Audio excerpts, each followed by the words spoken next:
Next class आपण बघणार आहे अँजिओस्पर्म. आता अँजिओस्पर्म्स कुणाला म्हटलं जातं तर angiosperms are also called as a flowering plants. मग हे कोणते प्लांट्स येतात तर आत्ता आपण आजूबाजूला जेवढे पण प्लांट्स बघतो जसं की मँगो असेल, हिबिस्कस असेल, कळतंय, इवन दुसरं आपण जेवढे पण फ्लावर, रोज घ्या, कळतंय, जास्मिन घ्या, हे सगळे प्लांट्स कशामध्ये येणार रे तर अँजिओस्पर्म मध्ये ते इन्व्हॉल्व झालेले आहेत. म्हणूनच त्याला आपण काय म्हणतोय फ्लावरिंग प्लांट्स म्हणतोय. मग अँजिओस्पर्म हे असे आहेत की ज्यांच्यामध्ये प्रॉपर फ्लावर, फ्रूट, सीड हे फ्रूटच्या आतमध्ये आपल्याला बघायला मिळतं. समजतंय. त्यानंतर दुसरं म्हणजे काय बघा, ह्यांच्यामध्ये पोलन ग्रेन आणि ओव्ह्यूल जर कन्सिडर केले, पोलन ग्रेन म्हणजे काय, it is a male part, आणि ओव्ह्यूल जर कन्सिडर केले तर it is a female part. तर हे एका स्पेशल अशा स्ट्रक्चर वरती ग्रो होताना आपल्याला दिसतात आणि त्याच स्पेशल स्ट्रक्चरला आपण काय म्हणतो रे तर फ्लावर्स म्हणतो. कळतंय. म्हणजे प्रॉपरली अँजिओस्पर्म मध्ये पोलन ग्रेन किंवा आपण म्हणू ओव्ह्यूल्स हे कुठे डेव्हलप होताना आपल्याला दिसतात तर फ्लावरच्या आतमध्ये आपल्याला डेव्हलप होताना दिसतात. कळतंय. जसं की जिम्नोस्पर्म मध्ये आपण काय म्हटलो की प्रॉपर त्यांच्यामध्ये फ्लावर किंवा फ्रूट प्रेझेंट नाहीये, फक्त जे काही सीड्स तयार होत आहेत ते कसे होत आहेत, नेक्स्ट सीड्स तयार होत आहेत. समजतंय. त्यानंतर दुसरं बघा, ह्यांच्यामध्ये सीड्स जर बघितले तर आत्ताच मी म्हटलं की ते प्रॉपरली फ्रूटच्या आतमध्ये प्रेझेंट असणार आहेत. कळतंय. त्यानंतर अँजिओस्पर्म जर बघितले तर आपल्याला कुठे कुठे हे जास्त बघायला मिळतात तर they are exceptionally large group of plants. म्हणजे बाकीचे ग्रुप जर कन्सिडर केले जसं की अल्गी, ब्रायोफायटा, टेरिडोफायटा, जिम्नोस्पर्म, तर त्यांच्यापेक्षा सगळ्यात जास्त ग्रुप मोठा कुणाचा मानला गेलाय तर अँजिओस्पर्मचा मानला गेलेला आहे. आणि म्हणूनच त्यांचं हॅबिटॅट जर आपण बघितलं, हॅबिटॅट म्हणजे काय तर त्यांची ड्वेलिंग प्लेस, राहण्याचं ठिकाण, तर अँजिओस्पर्म मध्ये हॅबिटॅट हे वेगवेगळे आहेत. जसं की some angiosperms are found in a aquatic condition, म्हणजे काही अँजिओस्पर्म आपल्याला पाण्यामध्ये बघायला मिळतात, जसं की बेस्ट एक्झाम्पल लोटस. कळतंय. काही अँजिओस्पर्म आपल्याला डेझर्ट रिजन म्हणजे झिरोफायटिक कंडिशनला पण बघायला मिळतात, जसं की बेस्ट एक्झाम्पल कॅक्टस. कळतंय. काही अँजिओस्पर्म्स हे आपल्याला माउंटन वरती पण ग्रो होताना दिसतात. काही अँजिओस्पर्म हे एक्स्ट्रीम कोल्ड कंडिशनला पण आपल्याला बघायला मिळतात. आणि अँजिओस्पर्म जर कन्सिडर केले तर ते टेरेस्ट्रियल पण आहेत, म्हणजे प्रॉपर त्यांच्यामध्ये root, stem, leaves, flower, fruit, seed हे प्रेझेंट आहे. कळतंय बाकीच्या ग्रुप्सपेक्षा. त्यानंतर दुसरं म्हणजे ह्यांच्यामध्ये साईज जर अँजिओस्पर्मची कन्सिडर केली तर लहानातल्या लहान पासून ते मोठ्यापर्यंत ह्यांच्यामध्ये साईज काय होत जाते, व्हॅरी होत जाते. जसं की सगळ्यात स्मॉलेस्ट अँजिओस्पर्म जर कन्सिडर केलं तर नाव लक्षात ठेवा, दॅट इज अ ओल्फिया. आता हे कसं दिसतं बघा, एकदम लहान म्हणजे किती तर फक्त 1 mm म्हणजे मिलीमीटर एवढीच त्याची साईज आहे. म्हणजे केवढं आलं रे तर एवढूस आलं आणि मायक्रोस्कोपिक स्ट्रक्चर आलं. हे बघा, हे एवढंच प्लांट आहे. कळतंय. हे जे दिसतात तुम्हाला हे ॲक्वॅटिक प्लांट आहे. ॲक्वॅटिक म्हणजे हे कुठे सापडतं, पाण्यामध्ये सापडतं. आणि त्याची लेंथ काय सांगतोय आपण फक्त 1 mm इन लेंथ. म्हणजे तुम्ही जर त्याला मायक्रोस्कोप मध्ये बघितलं तरच हे प्रॉपरली आपल्याला बघायला मिळू शकतं. कळतंय. मग आता एवढूशा प्लांट मध्ये ते फ्लावर पण प्रोड्यूस करतात.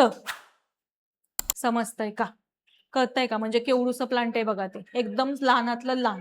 नाव लक्षात ठेवा, वॉल्फिया राहील नाव लक्षामध्ये. त्यानंतर नेक्स्ट वन बघा, अजून सगळ्यात टॉलेस्ट अँजिओस्पर्म जर कन्सिडर केलं तर ते कोणतं आहे रे तर युकॅलिप्टस. नाव लक्षात ठेवा. युकॅलिप्टसलाच मराठीमध्ये काय म्हणता तुम्ही माहितीये का, eucalyptus. Very good. It is also called as a nilgiri which measures about 100 meter in a length. 100 meter म्हणजे किती झालं इमॅजिन करा. जर तुम्हाला हे प्लांट पाहायचं असेल, निलगिरी माहिती असेल, त्याच्यापासून ऑइल पण एक्स्ट्रॅक्ट केलं जातं, ह्याला निलगिरी म्हणतात, म्हणजेच युकॅलिप्टस. हे सगळ्यात टॉलेस्ट अँजिओस्पर्म मानल्या गेलेले, ज्याची हाईट 100 मीटर पर्यंत पण जाऊ शकते. कळतंय. म्हणजे अँजिओस्पर्म लहानातले लहान पण स्पीसीज आहेत आणि मोठ्या सुद्धा स्पीसीज आपल्याला बघायला मिळतात. म्हणजे खूप सारे व्हॅरिएशन्स आले ना अँजिओस्पर्म मध्ये, कळतंय? त्यानंतर नेक्स्ट वन बघा, कॅरेक्टर काय सांगतोय आपण. आता अँजिओस्पर्म जर कन्सिडर केले तर ह्यांचा यूज कुठे कुठे बघा. काही अँजिओस्पर्म ऍज अ फूड म्हणून पण वापरले जातात, जसं की डेली तुम्ही काय यूज करता रे, ऍपल, मँगो है ना, ऍज अ फूड म्हणून यूज करताय ना. इवन व्हेजिटेबल्स जसं की स्पिनॅच, फेनोग्रीक, हे सगळं ऍज अ फूड म्हणून तुम्ही वापरताय ना. दुसरं म्हणजे हे फॉडर म्हणून पण याचा यूज केला जातो, खाद्य म्हणून पण त्याचा वापर जातो प्राण्यांमध्ये, फ्युल म्हणून पण ह्याचा वापर केला जातो. त्यानंतर मेडिसिनल युजेस पण अँजिओस्पर्मचे खूप सारे आहेत, जसं की तुलसी है ना, अझाडिरेक्टा इंडिका, ज्यालाच तुम्ही कडुलिंब म्हणता, कळतंय? हे जे खूप सारे मेडिसिनल इम्पॉर्टन्स पण आहेत. टर्मरिक, हे सगळे काय आहेत, अँजिओस्पर्म्स आहेत. समजतंय? म्हणजे मेडिसिन मध्ये सुद्धा ह्यांचा वापर केला जातो, कळतंय? त्यानंतर नेक्स्ट वन बघा, even other commercial important product सुद्धा आपण ह्याच्यापासून काय करू शकतो रे, एक्स्ट्रॅक्ट करू शकतो. त्यानंतर नेक्स्ट वन बघा, आता अँजिओस्पर्म जर कन्सिडर केले, जसे बाकीचे ग्रुप्स आपण म्हणतो की पुढे जाऊन त्यांचं क्लासिफिकेशन केलं जातं, तसेच अँजिओस्पर्म सुद्धा क्लासिफाय केलेले आहेत दोन क्लासमध्ये, dicotyledon and monocotyledon. Now what is meaning of dicotyledon and monocotyledon? Actually हे तुमच्या एनसीईआरटी मध्ये दिलेलं नाहीये, पण तरी तुम्हाला माहित असावं म्हणून दोघांमधला मी डिफरन्स फक्त सांगते की डायकॉट म्हणजे काय आणि मोनोकॉट म्हणजे काय. डायकॉट म्हणजे काय म्हणतो रे आपण, की ज्यांच्या प्रॉपर एम्ब्रिओमध्ये 2 कॉटिलिडॉन्स आपल्याला सीड्स मध्ये बघायला मिळतात, अशांना आपण काय म्हणतो, डायकॉट म्हणतो. ज्याचं बेस्ट एक्झाम्पल जर द्यायचं म्हटलं तर ग्राउंड नट है ना, पी, बीन्स, हे त्याचे एक्झाम्पल्स येतील.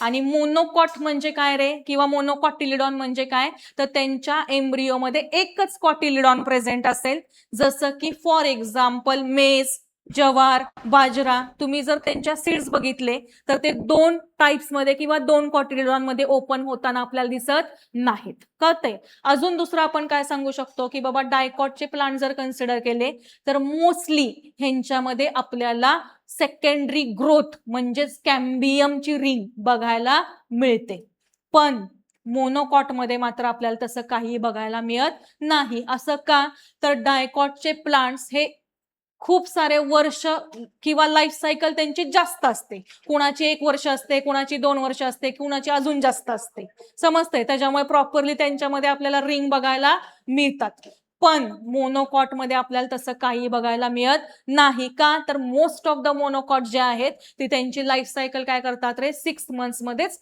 कंप्लीट करतात. म्हणून दुसरी सेकंडरी ग्रोथ म्हणजे काय, तर प्रायमरी झायलेम हे सेकंडरी झायलेम मध्ये डिवाइड होणार नाही, प्रायमरी फ्लोएम हे परत पुढे जाऊन सेकंडरी फ्लोएम मध्ये डिवाइड केलं जाणार नाही, त्याला आपण काय म्हणतोय, सेकंडरी ग्रोथ म्हणतोय. दुसरं म्हणजे तुम्ही कसं आयडेंटिफाय करू शकता डायकॉट कोणतं आहे, मोनोकॉट कोणतं आहे, तर त्यांच्या रूट वरून, स्टेम वरून, लीव्स वरून सुद्धा तुम्ही आयडेंटिफाय करू शकता की यातलं मोनोकॉट कोणतं आहे आणि डायकॉट कोणतं आहे.